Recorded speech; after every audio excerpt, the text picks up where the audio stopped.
Buenas tardes, colegas que siguen el curso de Metafísica 2 a través de YouTube. El día de hoy, debido a un problema técnico en la clase presencial que impidió que se grabara, estoy volviendo bueno, grabando la clase de la primera clase dedicada a Heidegger. Para quien no pudo ir a la clase, pues pueda seguir el curso y bueno, el curso quede archivado aquí en la memoria virtual del YouTube, ¿no? El día de hoy, una vez más, nos ocupa uno de los pensadores más influyentes y a la vez controvertido del siglo XX, Martin Heidegger. Un pensador que sin duda hizo época en la filosofía, que marcó toda una forma de pensar.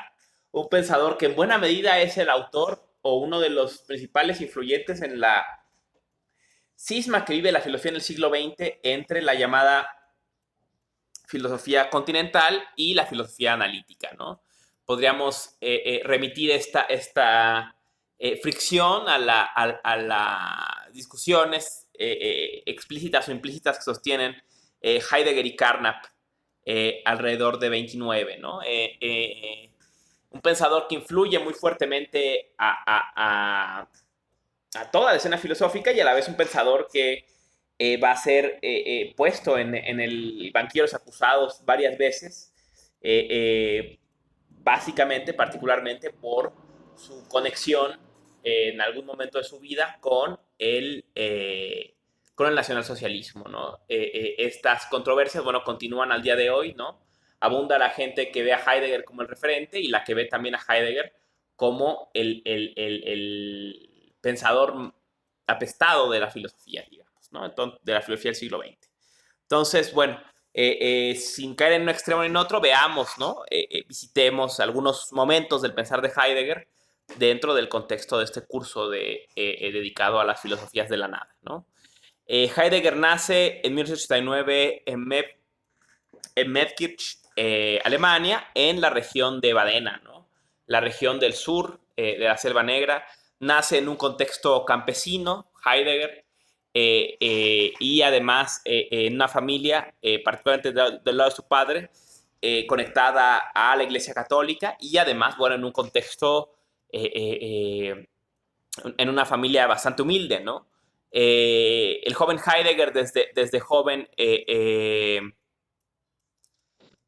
muestra interés en intereses intelectuales, particularmente de carácter religioso, ¿no? Al parecer pasa por un seminario jesuita y termina en Friburgo estudiando teología, ¿no? Pero es en esta época en Friburgo que Heidegger va a encontrarse con la filosofía con dos personajes, ¿no? Que van a marcar su vida en adelante, ¿no? El primero es la obra de Dilthey, ¿no? Va a empezar a circular en su cabeza la obra de Dilthey, ¿no? Particularmente el tema de la historia en la obra de Dilthey, ¿no? Y la otra va a ser su conexión con Husserl, ¿no? Y con la fenomenología, ¿no? Heidegger va a ser ayudante de Husserl entre 22 y 20, entre 20 y 23 en sus últimos años en la Universidad de Friburgo y va a volverse titular de una clase en Marburgo a partir de 23, entre 23 y 27. Esta síntesis, digamos, estos dos personajes que influyen a Heidegger en temprana edad, ¿no? En su juventud, digamos, Dilthey y Husserl, van a marcar la que veremos, ¿no? A los inicios de su pensar, era quizás su principal preocupación, ¿no? Y esta preocupación era intentar comprender el fenómeno del tiempo o comprender, exacto, el fenómeno del tiempo desde la fenomenología, ¿no? Cómo entender el tiempo desde la fenomenología, ¿no? Esa era una obsesión y es casi toda su vida uno de los temas que atraviesa la obra de Heidegger, ¿no? Vemos pues aquí presente la influencia de Dilthey, ¿no? En el tema del tiempo y la historia y la influencia de Husserl en la fenomenología. En fin, volviendo a su biografía, ¿no? Para 27, Husserl perfilaba ya su retiro de la universidad y deseaba que Heidegger se quedara en su puesto, ¿no?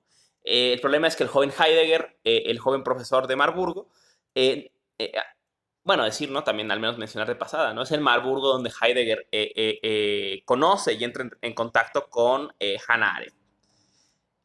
decía, ¿no? Como joven profesor en Marburgo, no tenía los méritos necesarios para quedarse con la cátedra de Husserl, y uno de los principales problemas era que no tenía publicaciones, ¿no? Entonces, Husserl presiona a Heidegger para que publique una obra que viene preparando, que se publica de forma inconclusa, o sea, solamente la primera parte, y esta obra, pues, es Ser y Tiempo, justamente en 1927, ¿no?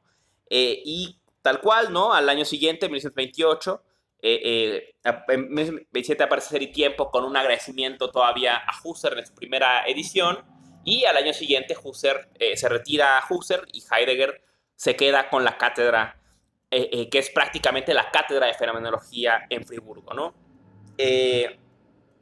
Esta obra de Heidegger genera bastante impacto, ¿no? Mencionamos hace rato que va a generar pues, controversias sobre incluso la forma adecuada de hacer filosofía, ¿no? Y de ahí el famoso fricción con Carnap, en este artículo de 29, la superación de la metafísica a través del análisis del lenguaje, en que Carnap intenta probar pues, que la forma de Heidegger de hacer filosofía, y en general los problemas metafísicos, están basados en errores de lenguaje, ¿no? Y que una vez analizado el lenguaje, de ahí la noción de filosofía analítica, ¿no? De análisis del lenguaje, revelará, pues, de hecho, que los tales problemas no son tales, ¿no? Los supuestos problemas no son problemas en realidad. Mientras que Heidegger arrancará, ¿no? Contra esta filosofía analítica, seguirá las pistas de Husserl, apostando por otra forma de hacer filosofía, una filosofía desde la descripción de la experiencia, o sea, desde la fenomenología, y veremos más adelante qué significa esto, desde la hermenéutica, ¿no? Guarden esto en su cabeza, ahorita saldrá a colación, ¿no? En 30-31, Heidegger da su famoso curso de la esencia de la verdad, el curso de la doctrina platónica de la verdad. En 32 da su primer curso sobre presocráticos, comienzo de la filosofía occidental. Y además, en 32, aunque en la región de Heidegger el nacionalsocialismo en realidad no tenía una presencia importante antes de 32, será a mediados de 32 que Hitler vaya a Friburgo y dé su primer discurso exitoso en un estadio en la región.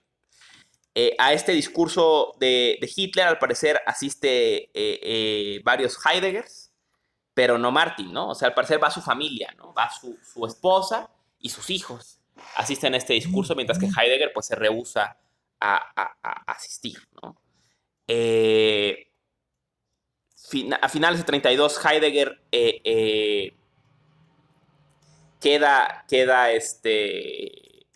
toma un semestre sabático, ¿no? No da clases el semestre de invierno de 32, y pasa este semestre de invierno alejado de la universidad y alejado de la ciudad de Friburgo, en la Selva Negra, ¿no? Que era una obsesión en su vida todo el tiempo volver al campo, volver al origen, ¿no? Volver a la tierra natal, ¿no? Y oponerse a la ciudad, lo moderno, ¿no? Hay este tema en Heidegger, ¿no? Del volver al origen, que podemos rastrear hasta su origen campesino, ¿no?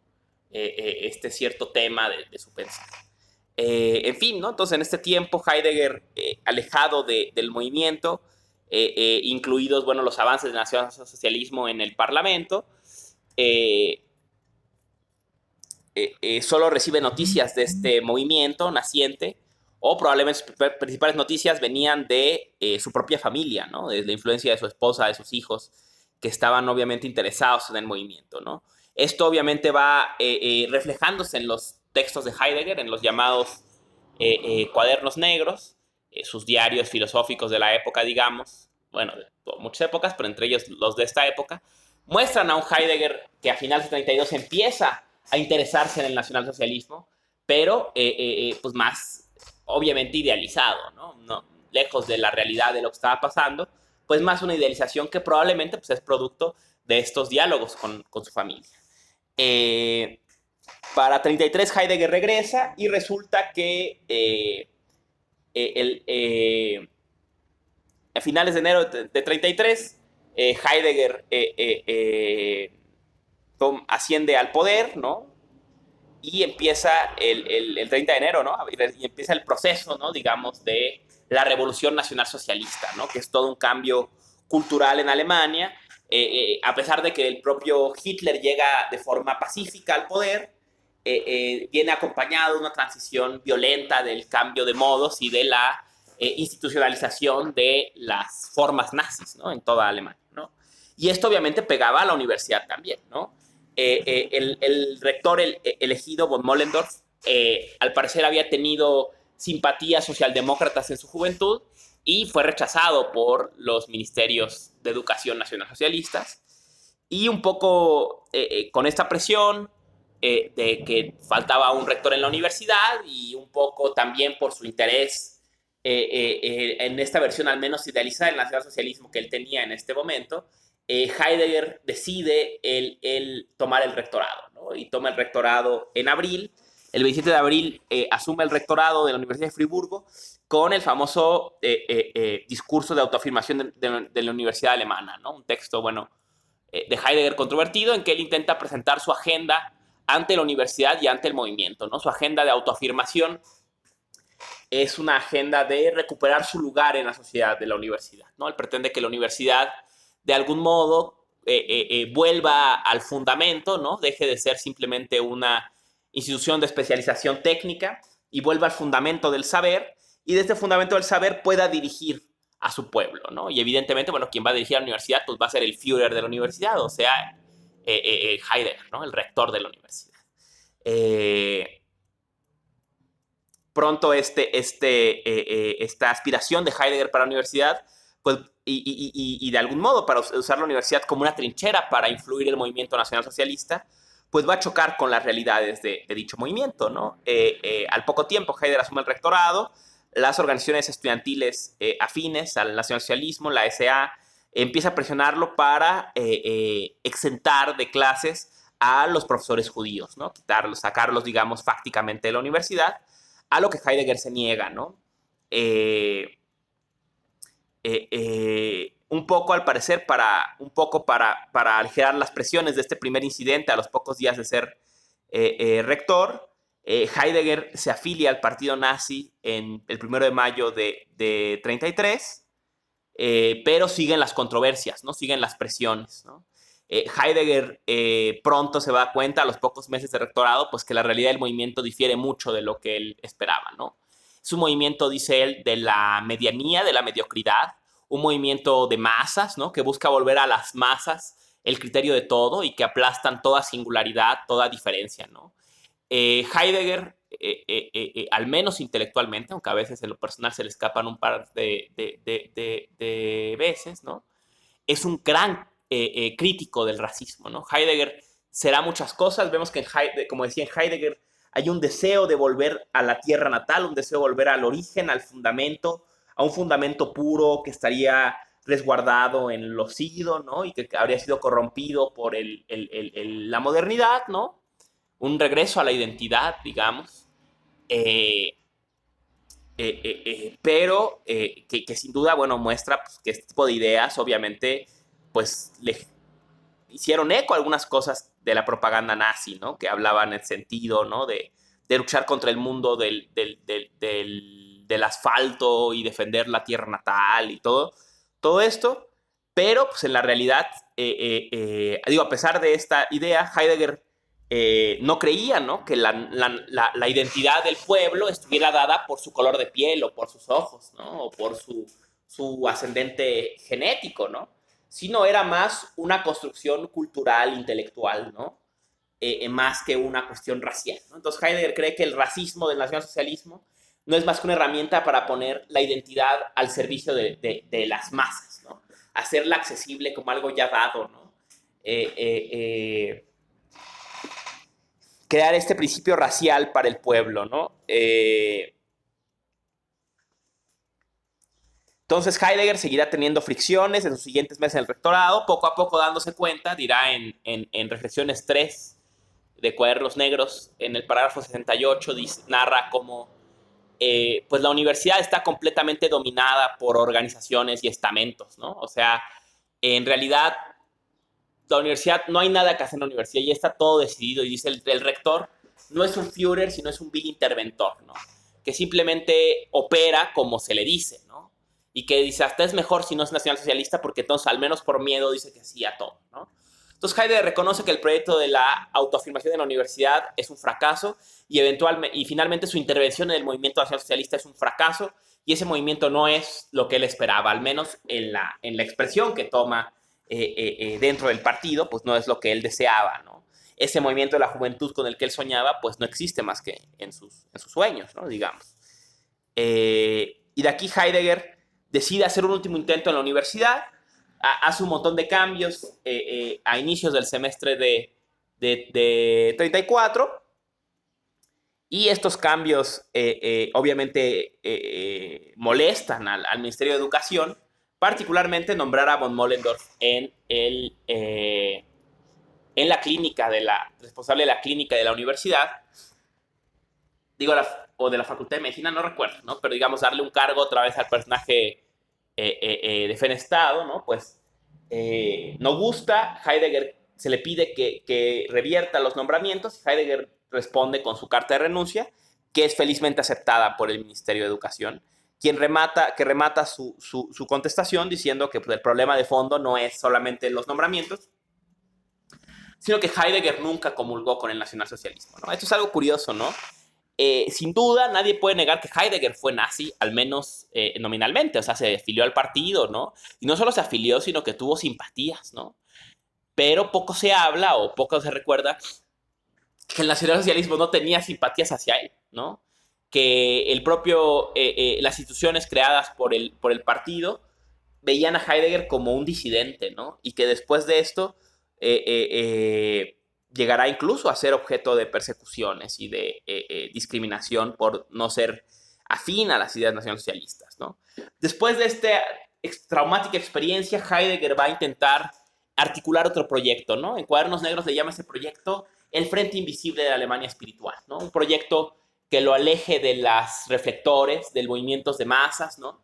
Y que lo lleve en búsqueda de las señas de otro pensar, de otra posibilidad de estar en el mundo y de fundar un pueblo, ¿no? Heidegger va a buscar estos proyectos pensando la obra de arte, va a decir, ¿no? Pensando, confrontándose con los pensadores del tránsito de la tradición filosófica, que son para él Hölderlin, Nietzsche, básicamente, ¿no? Confrontándose con ellos, buscando lo no pensado en el primer comienzo griego, ¿no? Este tipo de itinerarios muy típicos del Heidegger posterior los va a empezar a delinear justamente al dejar el rectorado, ¿no? Después de la salida del rectorado, a menos de 9 meses de haberlo asumido, después de esta renuncia un poco forzada, Heidegger va a escribir El origen de la obra de arte, una de sus primeras obras en que va a abordar este tema de la obra. Va a dar sus famosos cursos sobre Nietzsche.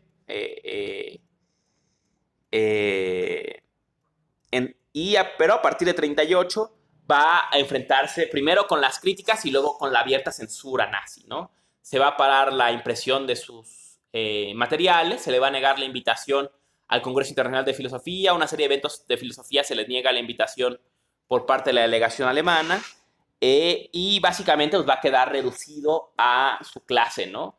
Que además, relata él mismo, para 38, durante los cursos de Nietzsche, se va a enterar de que su clase está siendo vigilada por la policía secreta nazi, ¿no? Entonces está Heidegger, digamos, en el ojo del huracán, su obra censurada, sus alumnos perseguidos o al menos objetos de discriminación y él mismo siendo vigilado, ¿no? Para 39, dice Heidegger, a pesar de mi edad, no se me exenta de participar en la guerra y lo mandan a cavar trincheras, ¿no? Entonces, es claro, bueno, que Heidegger, pues ya para 38, 39, no era para nada de la gracia del nacionalsocialismo. Heidegger pasará esta época, ¿no? Aquí algo importante a decir, ¿no? Tradicionalmente, particularmente a partir de un análisis que hace William Richardson de la obra de Heidegger, se ha hablado de que existe el primer y el segundo Heidegger, ¿no? Grosso modo, esta distinción habla de que hay un Heidegger, que sería el Heidegger más cercano a la fenomenología, más cercano a Husserl, que es más o menos el Heidegger de Ser y Tiempo. Y luego habría un segundo Heidegger, que sería el Heidegger del origen de la obra de arte, el Heidegger de conferencia de artículos, el Heidegger de los cursos de Hölderlin, de los cursos de Nietzsche, ¿no? Un Heidegger más hermenéutico, místico, ¿no? Hasta cierto punto incluso, gran crítico de la modernidad, ¿no? Y se crea esta idea, ¿no? De que Heidegger, hay un quiebre en la obra de Heidegger, ¿no? Y Heidegger cambia de punto de vista después de 27 y hace otra filosofía, ¿no? Una idea parecida a la que hay con gente como Wittgenstein, ¿no? Que hay este quiebre en los pensadores, ¿no? Heidegger mismo, ¿no? Se identifica siempre, ¿no? Bueno, en su obra posterior, como un pensador del tránsito. O sea, no es que haya un cambio en Heidegger, sino que Heidegger está intentando transitar. ¿De dónde a dónde?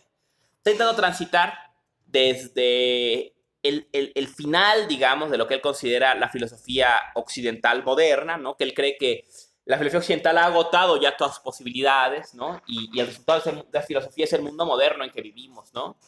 Que ya ha llegado a su fin de sus posibilidades, ¿no? Entonces, de este mundo, ¿no? El acabamiento de la filosofía moderna, de la metafísica tradicional, digamos, y el otro comienzo. Otra forma de pensar, lo no pensado por la tradición metafísica, desde otras categorías y que le permita construir otro mundo, otro comienzo, ¿no? Entre el primer comienzo y el otro comienzo se mueve Heidegger, ¿no? Entonces, él se identifica más que como un pensador, no significa nunca, no como un pensador sistemático, sino como un pensador del tránsito, un pensador que está intentando todo el tiempo adaptar su pensar, desembarazarlo de los conceptos, de las coordenadas, de los métodos de la tradición metafísica occidental y abrazando otro vocabulario, otra forma de pensar, otros temas, otras herramientas, ¿no? Y su pensar está transitando, ¿no? Digamos. Entonces, la obra de Heidegger no solo tiene un cambio, está todo el tiempo cambiando. De un texto a otro que leemos ha abandonado conceptos, ha adoptado nuevas metáforas del pensar, ¿no? Porque lo que Heidegger quiere es ese otro, es ese tránsito, ¿no? Andar ese tránsito al otro comienzo, ¿no? Entonces, su pensar está todo el tiempo cambiando, ¿no? Pero una de las razones por las que se crea en el siglo XX esta idea de que hay un primer y un segundo Heidegger, tajantemente, pues es justamente que después de 39, Heidegger verá grandes dificultades para publicar su obra, ¿no? Va a seguir trabajando, mucha de su obra más importante se elabora a partir en esta época, pero no va a poder publicarla porque va a ser objeto de censura, primero por parte de los nazis y a partir de 45-46 de la ocupación francesa, ¿no? Que lo va a juzgar por su colaboración con el nacionalsocialismo, ¿no? Entonces va a pasar Heidegger un lapso de unos 10 años, básicamente de silencio, ¿no? En que va a estar produciendo, va a estar andando este tránsito de su pensar, pero que no va a ser, bueno, conocido por nadie más que quien esté a su alrededor, ¿no? Quien esté en sus cursos y demás. En los 50 Heidegger vuelve al escenario público y vuelve, digamos, su gran regreso, quizás van a ser la serie de conferencias que hoy conocemos como conferencias y artículos, ¿no? En que se listan en el índice, ¿no? La pregunta por la técnica, la cosa, superación de la metafísica, construir, habitar, pensar, pero poéticamente habita el hombre, ¿no? Este tipo de conferencias, ¿no? Claro, si nos paráramos en los años 50, en los años 60 y viniéramos a estudiar a Heidegger de Ser y Tiempo durante 20 años y de pronto, después de 20 años de silencio, cuando vamos a ver a Heidegger, está hablando de estas otras cosas tan raras, de la cuaternidad, del último Dios, de la desertificación del desierto, de la tierra, de todo este rollo, pues sin duda nos chocaría, ¿no? Pensaríamos que algo cambió, ¿no? Pero pues, lo que pasa en buena medida es que no asistimos a que este cambio no fue de la noche a la mañana, ¿no? Sino que fue todo el tiempo un proceso de transición y a la vez nos daríamos cuenta pues que Heidegger no se deshace por completo del trabajo conceptual ser y tiempo, e incluso anterior, ¿no? Sino que está simplemente todo el tiempo cambiando, ¿no? Entonces, cuando leamos a Heidegger, no busquemos un pensador sistemático que tenga un sistema o dos sistemas, ¿no? Sino pensémoslo siempre como un pensador del tránsito, alguien que está todo el tiempo queriendo cambiar, ¿no? Y que son más sus motivaciones directrices las que se mantienen, más que todo su trabajo conceptual, ¿no? En 74 va a dar una famosa entrevista a Spiegel, ¿no? En la que habla sobre su colaboración nazi, ¿no? Esta conferencia pues, ha sido controvertida, esta entrevista ha sido controvertida por muchas frases, algunas desafortunadas de la época, pero pues, reflejan un poco el Heidegger, ¿no? La experiencia traumática de Heidegger con el rectorado y, bueno, la persecución posterior, ¿no? Y cómo este tabú queda siempre sobre su pensar, ¿no? Heidegger fallece finalmente en 76, pero curiosamente su obra lo sobrevive por mucho, ¿no? O sea, al día de hoy sigue el trabajo de publicación de las obras completas de Heidegger. Esto quiere decir que hay mucha obra de Heidegger que Heidegger produjo, sobre todo en la época de la censura, ¿no? La época de los años 30, 40, aunque también después, ¿no? Que nunca vio la luz del día mientras Heidegger estaba vivo, ¿no? Entonces, por ejemplo, ¿no?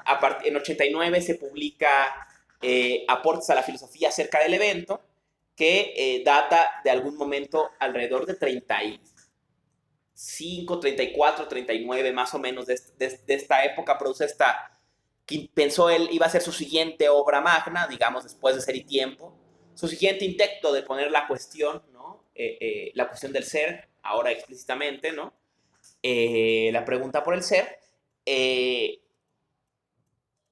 se publica hasta 89, ¿no? Y con esto inicia la publicación de una serie de textos que hoy conocemos como los tratados de la historia del ser, ¿no? Aportes a la filosofía, meditación, historia del ser, el comienzo, el evento, ¿no? Una serie de textos en que Heidegger intenta confrontación con el primer comienzo, esta resonancia de la modernidad para encontrar las pistas de la huida de los dioses, del ser que se sustrae, todo este rollo que irá siendo más claro, espero, a lo largo de esta exposición. Pero bueno, el punto es solo reconocer esto, ¿no? Que su obra sigue publicándose y al día de hoy, bueno, en 2014 empiezan a publicar sus cuadernos negros, ¿no? Una serie de diarios filosóficos, de cuadernos de ejercicios que Heidegger llevó desde 31 y en los que se refleja pues tanto su trabajo conceptual no publicado como sus reacciones a acontecimientos del momento, ¿no? Textos han sido muy controvertidos y apenas, bueno, llevamos tres cuadernos, creo, que se han hecho públicos desde 2014 y esperamos, creo que unos 20, ¿no? Entonces, hay Heidegger para rato, digamos, ¿no? Con este breve recorrido por la vida de Heidegger, ¿no? Quiero detenerme a hablar de dos textos, ¿no?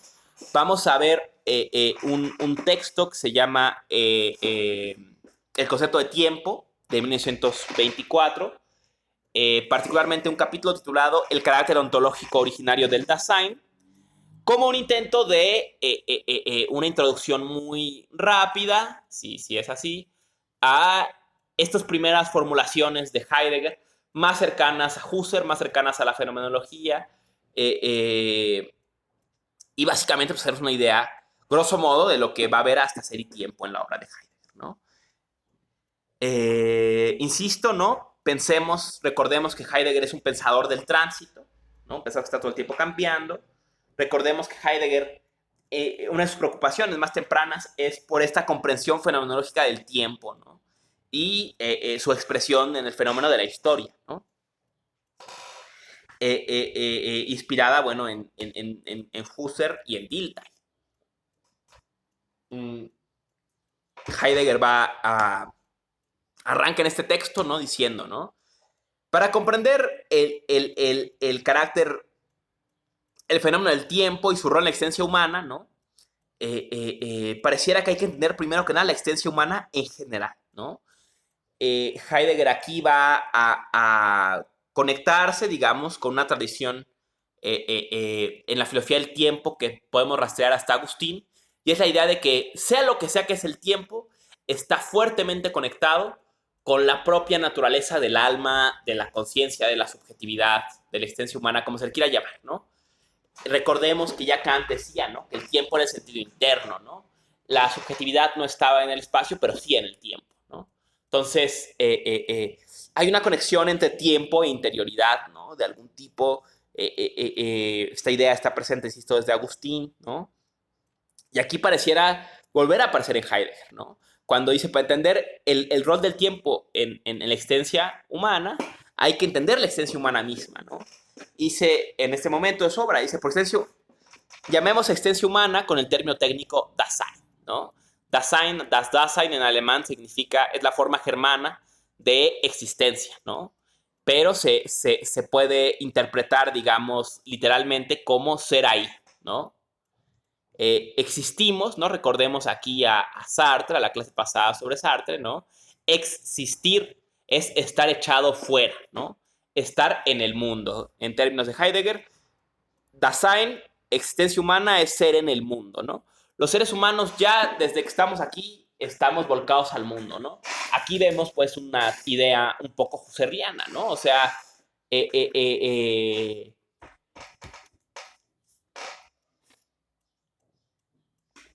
no partimos del polo del sujeto a un objeto que está fuera, separado, ¿no? Sino que ya estamos siempre inmiscuidos con ese objeto, ¿no? Estamos siempre ya inmiscuidos con el mundo. Heidegger va a pensar que estamos ya siempre, existimos, ¿no? Somos Dasein, la existencia humana es Dasein, ser ahí en tanto que estamos ya siempre en el mundo. Y la forma en que estamos en el mundo, dice Heidegger, en un primer momento es bajo el modelo de la ocupación, ¿no? Antes de pensar las cosas, de reflexionar sobre ellas, las usamos, ¿no? Nos ocupamos de ellas, ¿no? Dice Heidegger, estamos volcados a las cosas eh, eh, como objetos a la mano, ¿no? Pensemos, ¿no? Un ejemplo que yo creo que lo ilustra muy bien es la cocina, ¿no? Cuando cocinamos, todo está a la mano, ¿no? Está a la mano el sartén, está a la mano la cuchara, está a la mano la pimienta, está a la mano la sal, está a la mano el aceite, ¿no? Está a la mano el plato, ¿no? Todo está a la mano, ¿no? Y lo usamos, ¿no? No nos paramos a pensar, ay, mira el tenedor, ay, mira la cuchara, ¿no? Sino estamos nada más usándolo, ¿no? Y antes de que pensemos en estas cosas, ya están, comparecen antes que nada como útiles, ¿no? Como cosas que usamos, ¿no? Y además, estas cosas, ¿no? Con las que nos ocupamos, ¿no? Se presentan como familiares, ¿no? Todo está donde debe de estar, ¿no? Como siempre ha estado y así lo usamos, ¿no?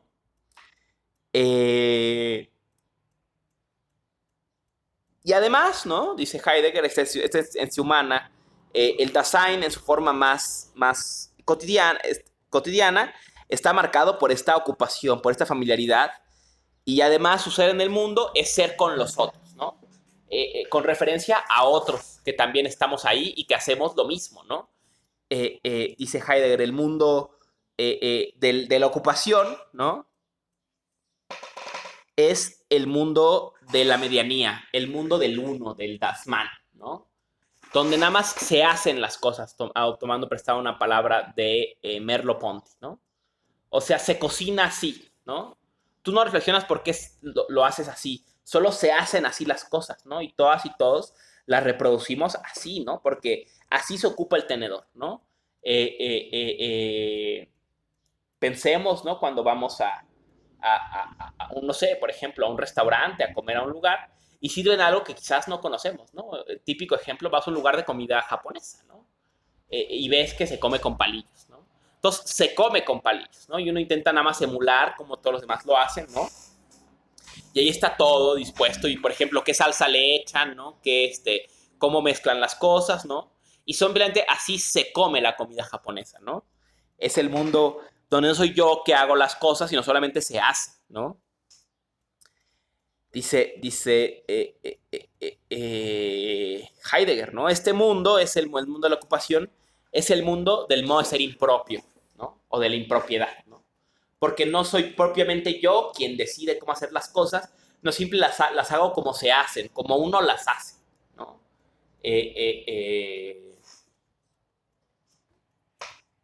Pero dice Heidegger, ¿no? ¿Qué pasa cuando en este mundo algo sale mal, ¿no? Imaginemos que estamos cocinando, ¿no?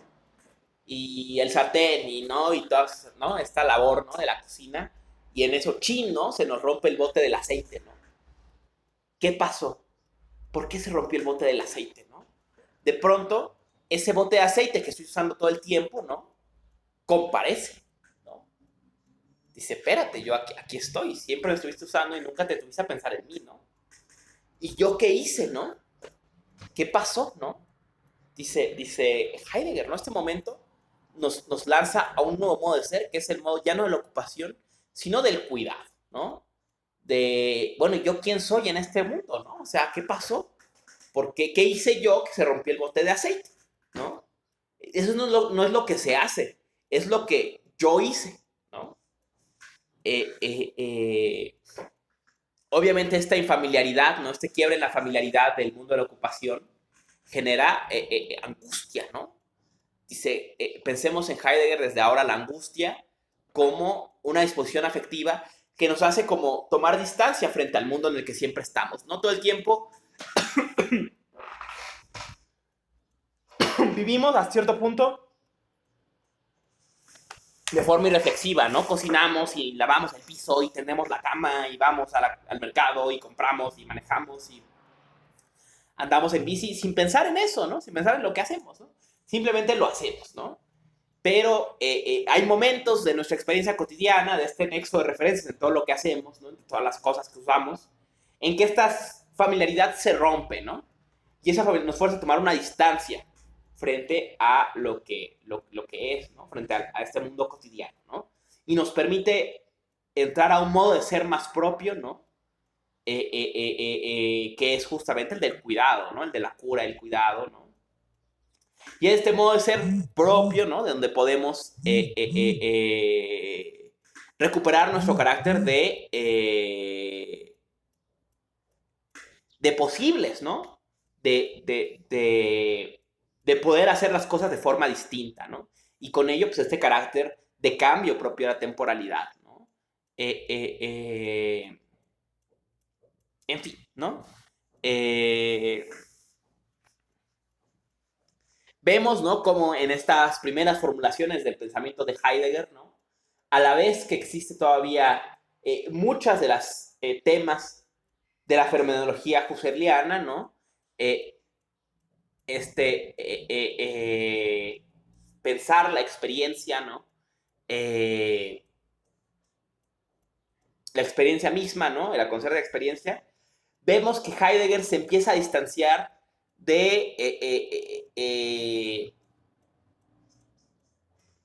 del pomposo método husserliano de la reducción fenomenológica, ¿no? O sea, no porque la niegue, ¿no? Sino porque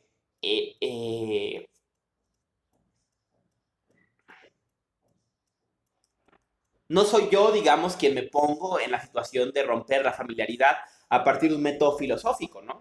Sino es la propia familiaridad la que se rompe solita, ¿no? Digamos, ¿no? No soy yo quien decide que ahora voy a contemplar el martillo.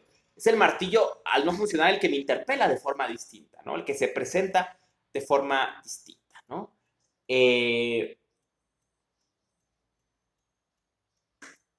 Entonces, digamos, vemos cómo en este momento, ¿no?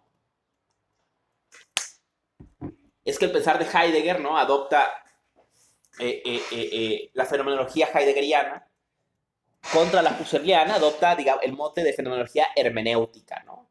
O sea, de una fenomenología que piensa no desde la suspensión de los prejuicios, como diría Husserl, sino desde los propios prejuicios, por decirlo así, ¿no? Desde las formas mismas en que la experiencia se da, ¿no? Y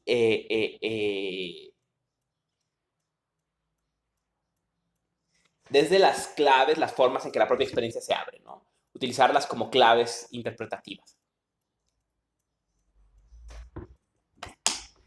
En fin, ¿no? Esto en cuanto a esta primera formulación, ¿no? Y de aquí saltamos, ¿no? Al que sí es el texto que nos ocupa principalmente, ¿no?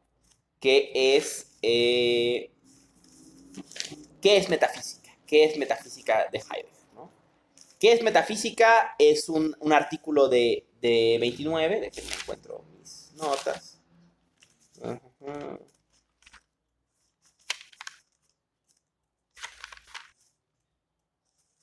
Están las de Fichte. Decíamos, no es un texto de... aquí debe estar. Aquí está.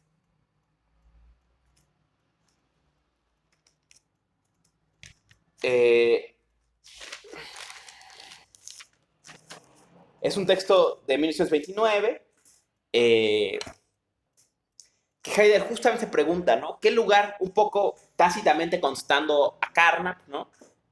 O a este tipo de preocupaciones filosóficas, ¿no? ¿Qué lugar le queda a la metafísica en el mundo de la ciencia, ¿no? ¿De qué puede hablar la metafísica, ¿no? ¿Qué es metafísica? Se pregunta Heidegger, ¿no? Y dice, bueno, pareciera que la forma de saber por excelencia en su tiempo es la ciencia, ¿no? Las ciencias. Pero dice, las ciencias tienen un campo limitado, ¿no? Las ciencias se ocupan del ente y de nada más, ¿no? Le preocupan los entes. Y nada más, ¿no? Eso querría decir que cualquier cosa que no sea un ente escapa del campo de la ciencia, ¿no? Y podría ser justamente el bastión desde donde la metafísica se reivindique como significativa de alguna forma, ¿no? Si puede pensar algo que la ciencia no puede. Pero ¿qué más, no? Los entes, la ciencia se preocupa por los entes y nada más. Entonces dice Heidegger, ¿qué pasa con la nada? ¿Por qué la nada no? ¿Por qué la ciencia no se puede ocupar de la nada? Dice Heidegger, muy sencillo, porque la nada no es un ente. Y si la nada no es un ente, pues escapa justamente al campo de la ciencia, ¿no? La ciencia dice no quiere saber nada de la nada, ¿no? Entonces, pareciera que si de algo debe preguntarse la metafísica es sobre este tipo de cosas que no encajan dentro del campo de los entes, ¿no? Aquí tenemos una, la nada, ¿no? ¿Qué pasa con la nada, pues, no? Dice, la nada no solo es un objeto, ¿no? Sino que pareciera ser la negación. Digo, no solo es un ente, no solo es un objeto de la ciencia. La nada parece ser la negación de la totalidad de lo ente, ¿no? Lo otro de lo ente, ¿no? Entonces, ¿dónde la hemos de encontrar? Si la buscamos solamente buscando entre los entes, ¿no? Dice Heidegger, ¿no? Habría que buscarla más allá de los entes, ¿no? Habría que, dice, ¿qué hacemos? Juntamos a todos los entes en un cuarto y lo que queda afuera es la nada, ¿no? Dice, pues esto es imposible acumulativamente, ¿no? Que dijeras, vamos a listar todos los entes y lo que no esté en la lista, pues ya eso es la nada, ¿no? Dice Heidegger, ¿no? Pero hay veces, dice, en que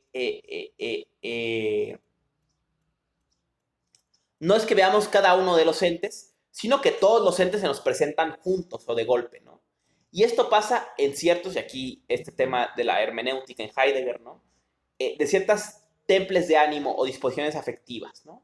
Son las disposiciones afectivas, ¿no?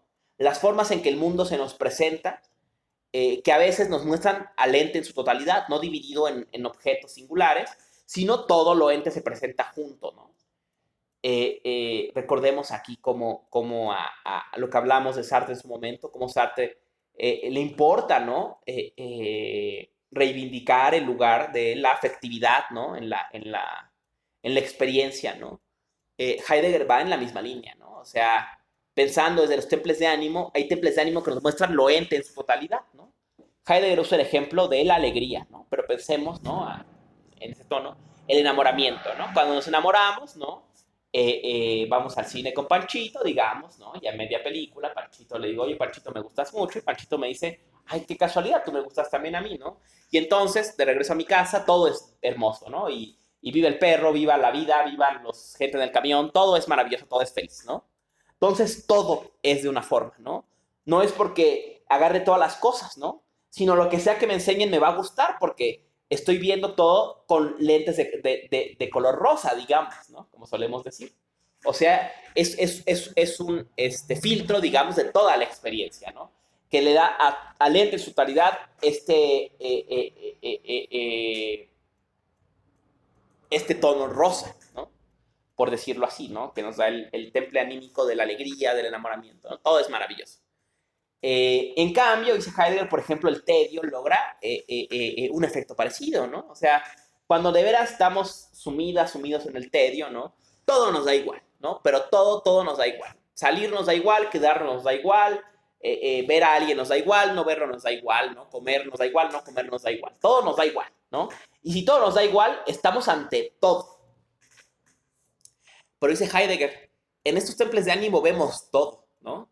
Por ese todo justamente eclipsa a la nada, ¿no? Estamos viendo la totalidad del ente y no su otro, que es lo que queremos ver, ¿no? Dice Heidegger, ¿no será que hay una disposición afectiva que nos abre a la nada misma, a lo otro de la totalidad del ente? Dice Heidegger, sí la hay, y es justamente la angustia, ¿no? La angustia, dice, no es miedo, o sea, a mí me da miedo que se caiga mi casa, que mi perro se muera, no sé, ¿no? No se muera mi perro. No, me da miedo, esas cosas me dan miedo, ¿no? La angustia, dice, es una sensación que nos atraviesa, ¿no? Y hace ver que todo lo veamos como extraño, como ajeno, ¿no? Como que tomemos una distancia frente a todo lo que hay, ¿no? Demos un paso atrás frente a la totalidad del ente, ¿no? Dice Heidegger, ¿no? Este paso atrás, ¿no? Ver todo lo ente como extraño, es justamente, digamos, el guiño de la nada, ¿no? La nada haciéndonos,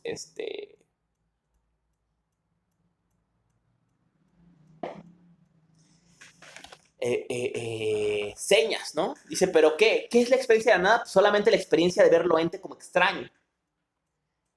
Y dice Heidegger, ¿no? Y esta experiencia genera un efecto interesantísimo, ¿no? Dice, estamos normalmente inmersos en los entes, ¿no? Y esto ya lo vimos antes, ¿no? Estamos ocupados de los entes, ¿no? Pero es esta experiencia de la angustia en que vemos lo ente desde afuera por primera vez, lo vemos desde la nada, ¿no? Como extraño, ¿no? Desde fuera, por decirlo así, de la totalidad de lo ente, ¿no? En medio de la que estamos todo el tiempo, ¿no? Acto de dar un paso atrás que implica la angustia, ¿no? Esta experiencia de la nada que trae la angustia, dice, por primera vez, en la clara noche de la nada, se hace manifiesto que el ente es y no nada. O sea, es hasta que vemos lo ente desde fuera que nos damos cuenta que es el ente y no más bien la nada, dirá Heidegger, ¿no? Y esto tiene una consecuencia enigmática, ¿no? Para la forma tradicional de pensar de la metafísica, ¿no? Y piénsenla con cuidado, dice Heidegger, ¿no? ¿Querrá decir esto? El hecho de que solamente desde la experiencia de la nada en la angustia se hace patente que el ente es, ¿no? Porque mientras estamos inmersos en el ente no vemos más que ente. Es solamente cuando a una distancia lo vemos como extraño, desde fuera, digamos, desde la nada, de la angustia, que podemos decir, el ente es, ¿no? Ahora que lo puedo ver de fuera me doy cuenta que es, ¿no?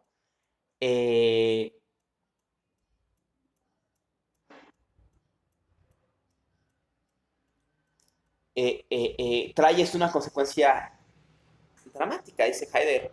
Normalmente hemos creído que el fundamento de que las cosas sean, lo que hace que las cosas sean, es otro ente, ¿no? Dirá Heidegger en otro texto que veremos la próxima clase, más a detalle, del Nietzsche 2, la determinación del nihilismo según historia del ser, dice en este texto del Nietzsche, del tomo 2 de los cursos de Nietzsche, dice Heidegger, ¿no?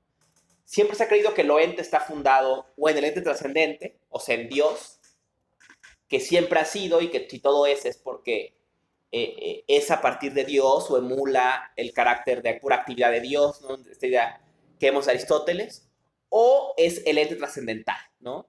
La subjetividad en Descartes, en Berkeley, en Kant, ¿no? Esta idea de que si todo es ser representado, todo objeto es objeto para un sujeto, ¿no? Entonces asume siempre un sujeto que le da fundamento a su ser, ¿no? Entonces un ente especial le da fundamento a los demás entes, ¿no? Esta es la idea tradicional de la metafísica, ¿no? La estructura de las trascendencias de la metafísica, ¿no? Dice Heidegger, ¿será que nos hemos equivocado?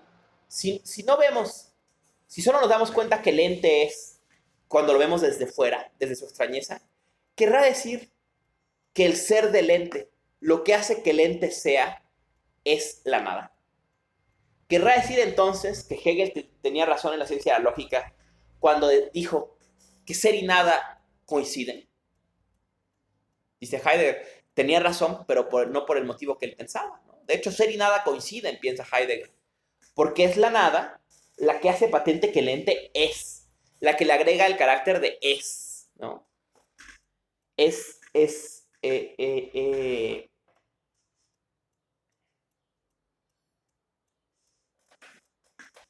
solo desde fuera que notamos, ¿no? Que el ente es manifiesto, digamos, ¿no? Mm, eh, y esto lo logramos, ¿no? Dice Heidegger, no a través de una experiencia consciente, o sea, no a través del método fenomenológico, no sentándonos en su sillón y diciendo, vamos a angustiarnos, ¿no? Dice Heidegger, la angustia no viene cuando tú quieres, viene cuando ella quiere, ¿no?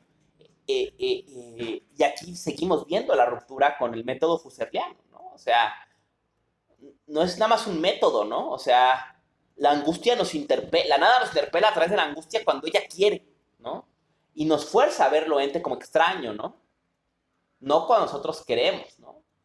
Y de ahí, ¿no? Este mote de hermenéutica de la fenomenología heideggeriana, ¿no? Una fenomenología hermenéutica, una fenomenología que no piensa desde un método, que reduce todos los prejuicios, todas las formas particulares en que el mundo se aparece para intentar ver el objeto, digamos, o la cosa en su surgir puro, digamos, sino un estudio de la experiencia desde sus prejuicios, desde sus peculiaridades, en este caso, desde sus temples de ánimo, ¿no? No hay que quitarnos la tristeza para pensar, hay que pensar desde la tristeza, hay que pensar desde la angustia, hay que pensar desde la alegría, ¿no?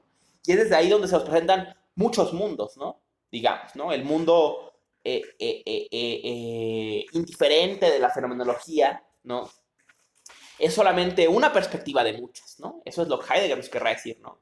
Y es rescatando los templos de ánimo que se posibilita pensar cosas que normalmente no podemos pensar, ¿no? Por ejemplo, la angustia es la que nos permite reconocer que el ente es, pero solo si tomamos esta distancia, ¿no? Concluye Heidegger este texto con una consecuencia interesante, ¿no? Dice Heidegger, entonces, ¿no? Si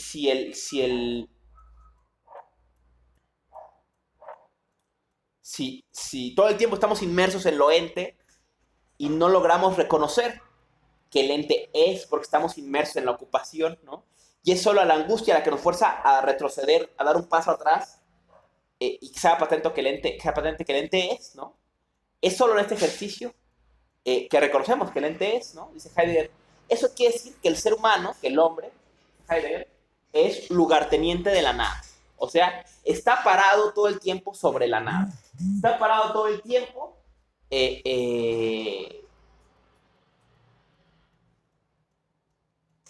delante del ente, en medio del ente, pero a la vez en algún sentido más allá del ente, ¿no?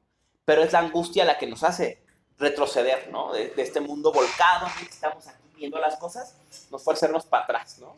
Y a volver a nuestro fondo, digamos, ¿no? A esta nada en la que estamos todo el tiempo parados, ¿no? Y esta experiencia, ¿no? De paso atrás, de retroceder, ¿no? Es posibilitada justamente por la angustia, ¿no? Eh, eh,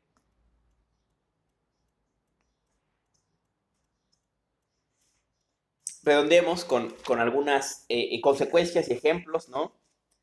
Eh, en 43, ¿no? Heidegger escribe una introducción a este artículo para intentar, digamos, redondear su idea, ¿no? En esta introducción Heidegger dice, la palabra griega para verdad, ¿no? Más antigua, digamos, era aletheia, ¿no? Alicia, aletheia, ¿no?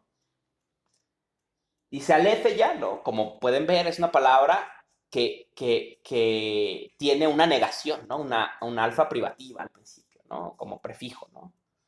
Heidegger la traduce como desocultamiento, ¿no? La verdad griega es desocultamiento. Es las cosas haciéndose manifiestas, pero en tanto que salen de lo oculto, ¿no? Salen del lethos, digamos, ¿no? Pero dice Heidegger, ¿por qué el opuesto de aletheia en griego no es lethos, sino pseudos? Mentira, ¿no? ¿Será que la palabra griega, por qué la palabra griega para verdad es negativa, ¿no? Dice Heidegger, es que esta palabra remite eh, eh, eh, a este desocultamiento de la verdad, remite o hace señas a un ocultamiento fundamental de algo que se oculta para hacer manifiesto lo ente, ¿no? Y Heidegger usa aquí, pensamos en la idea del lugarteniente de la nada, el ejemplo de la lámpara, ¿no? Entonces, supongamos, ¿no? Tengo aquí un plumón, ¿no? Entonces, aquí están los entes, ¿no? Y los entes se hacen manifiestos, ¿no? Están bajo la luz de la lámpara, ¿no? Supongamos, ¿no? Están aquí, ¿no? Y la lámpara hace manifiesto esto, y hace manifiesto un peso que tengo aquí, ¿no? Y mi cuaderno también, ¿no? O sea, hacen manifiestas un montón de cosas, ¿no? El cuaderno, el plumón, ¿no? O sea, hacen manifiestos. Gracias a la luz de la lámpara, ¿no? Dice Heidegger, pero esta lámpara que desoculta, que hace manifiesto, ella misma no se ilumina por su luz, ¿no? Lo que hace manifiesto está aquí, ¿no? Mi mano se hace manifiesta, la oscuridad. Pero la lámpara solita no se hace manifiesta, ¿no? Para hacer manifiesto, ella se sustrae, se oculta, digamos, ¿no? Detrás del desocultamiento de los entes hay un ocultamiento, digamos, fundamental de su propio ser, ¿no? Y mientras estamos inmersos en los entes, ¿no? No prestamos atención a su ser, ¿no? A lo que los hace ser, ¿no? Los hace manifiestos, ¿no? Vemos las cosas y no la luz que los ilumina, digamos, ¿no? Sería el ejemplo que está queriendo aquí dar Heidegger, ¿no? Y es solamente, ¿no?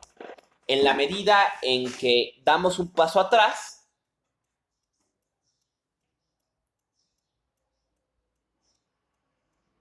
frente al ente, que reconocemos esto que se sustrae, ¿no?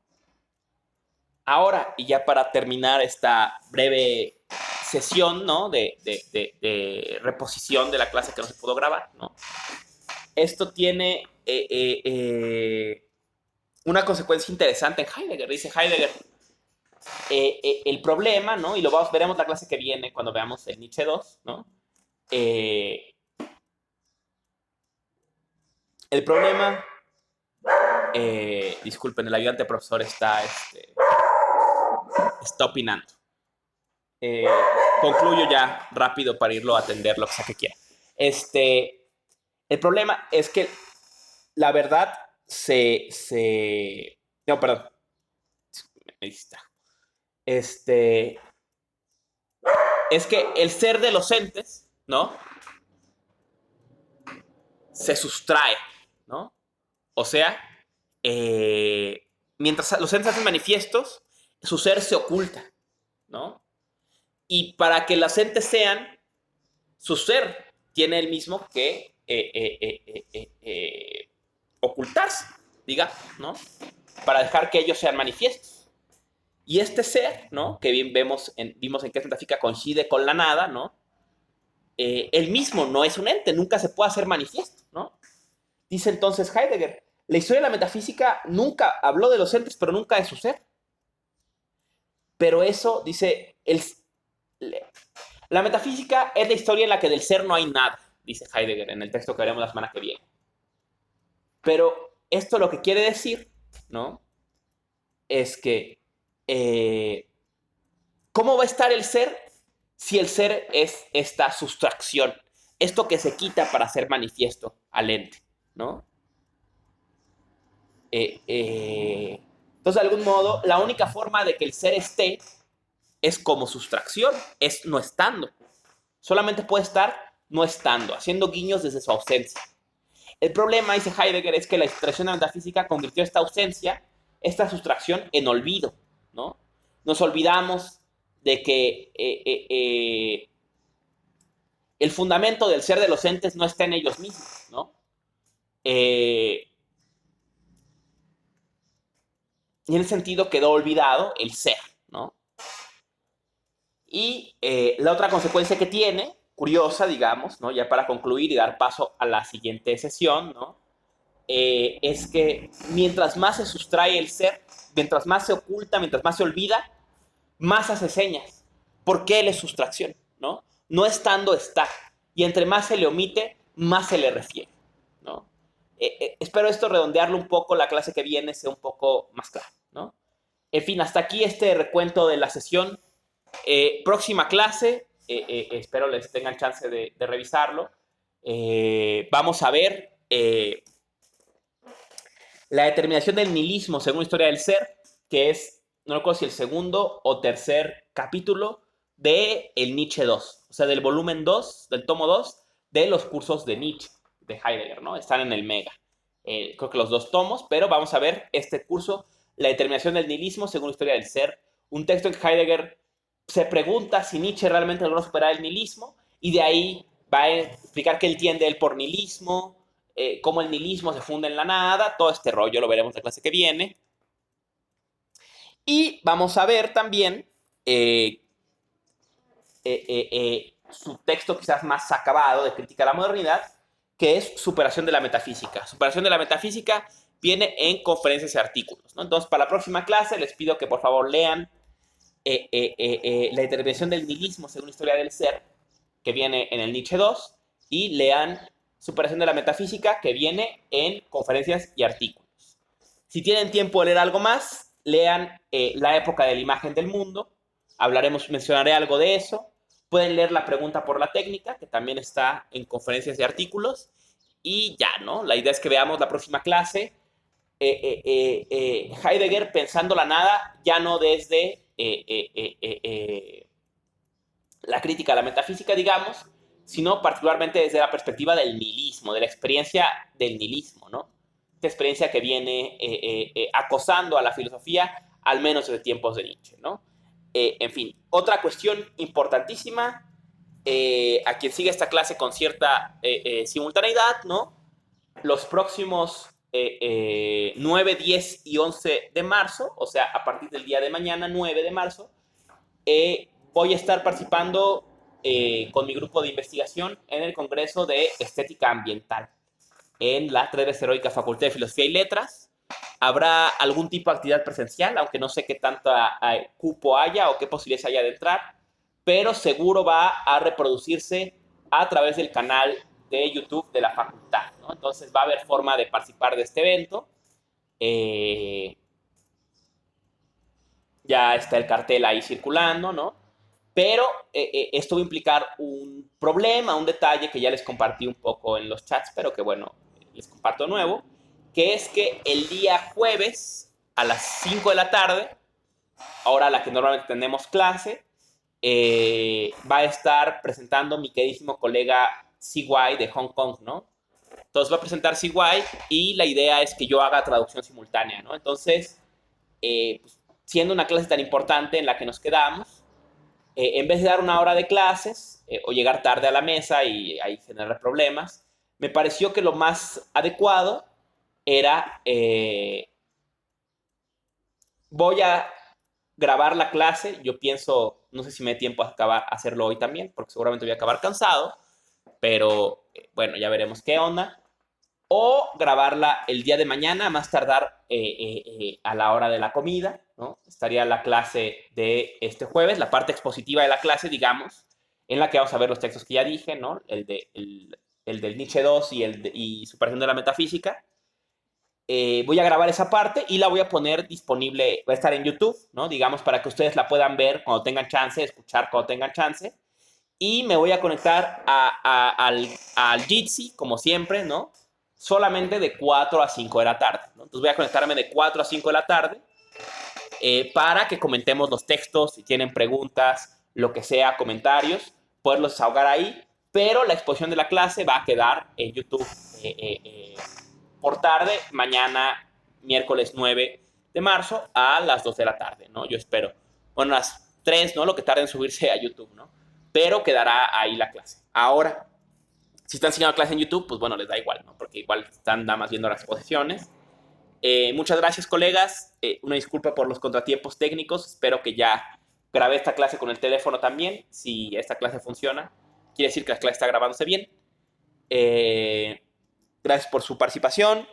En tiempos simultáneos, ¿no? Ahorita para mí es 8 de marzo. Un abrazo solidario a todas las colegas, compañeras que están ahorita accionando de alguna forma en sus comunidades en el contexto del 8 de marzo, ¿no? Luchando por el reconocimiento del derecho a la vida y la dignidad de las mujeres, ¿no? Y cuídense mucho, para mí, pues bueno, ¿no? Eso, ¿no? Cuídense mucho y sigan poniendo en jaque a la estructura de opresión más antigua y fundamental de la sociedad moderna, que es el patriarcado, ¿no? Un abrazo solidario y nos vemos el próximo jueves, ¿no? En esta sesión simultánea de preguntas y comentarios. Nos vemos durante el Congreso de Estética Ambiental. Están todas y todos invitados. Yo presento a las 12, creo, en la mesa de 12 a 2, creo me toca presentar, ¿no? Un texto que se llama, un trabajo que se llama Habitar el espacio de lo político. Creo que va a ser de su interés, lo he trabajado con mucho ahínco. Va a quedar también en YouTube ahí documentado, en el canal de la facultad, para quien lo quiera ver. Y subo, ¿no? Espero por tarde, mañana a la hora de la comida, mañana 9 de marzo, ¿no? La exposición, la parte expositiva de la clase de Heidegger, la segunda clase de Heidegger, para que la puedan ir viendo, ¿no? Muchas gracias y nos vemos la semana que viene. Bye.